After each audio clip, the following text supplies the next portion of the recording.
Bonjour, alors aujourd'hui on se retrouve pour une vidéo spéciale ceinture scapulaire. Alors qu'est-ce que c'est que ce gros mot? C'est simplement un petit travail et une petite pensée pour toute la partie haute de votre buste.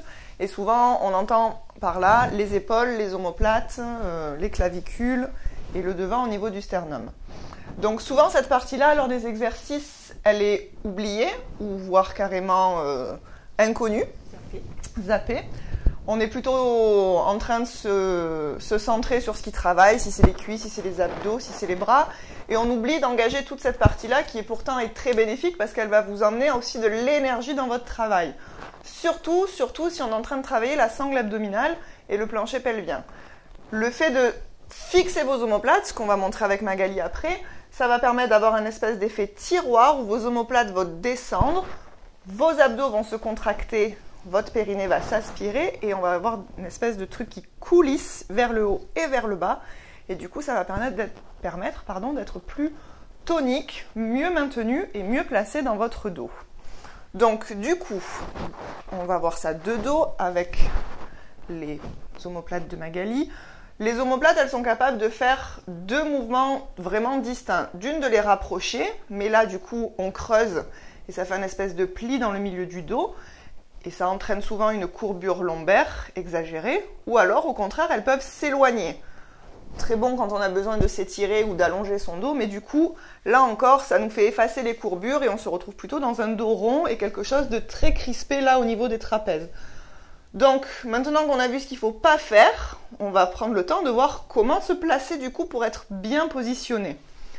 Donc, imaginez que dans votre pantalon, vous avez deux poches comme dans les jeans, et que vos omoplates, elles vont vouloir glisser dans le milieu du dos pour aller se ranger dans ces poches imaginaires.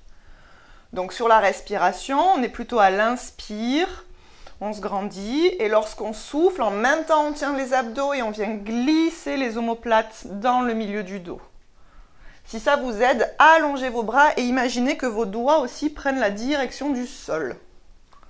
Voilà. À l'inspire, on relâche, on ne s'avachit pas, on relâche simplement ce qu'on vient d'engager et à chaque expire, en plus d'engager la sangle abdominale et le périnée, on vient descendre ces omoplates dans le milieu du dos.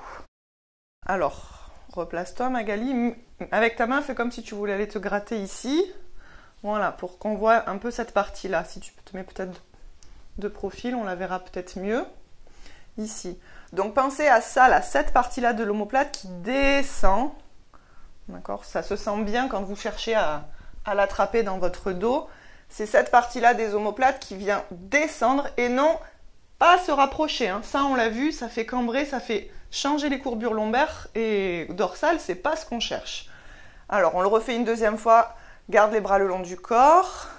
À l'inspire, on s'autograndit. On souffle, on engage les abdos, le périnée, on fixe les omoplates. Et aidez-vous jusqu'au bout des bras si vous avez besoin. On va continuer cette fois-ci avec les bras qui vont dessiner un cercle pour arriver comme une couronne autour de la tête. Et voir justement que plus on fixe les omoplates, plus les épaules vont rester fixes et à leur place. Donc même chose, à l'inspire, grandis-toi.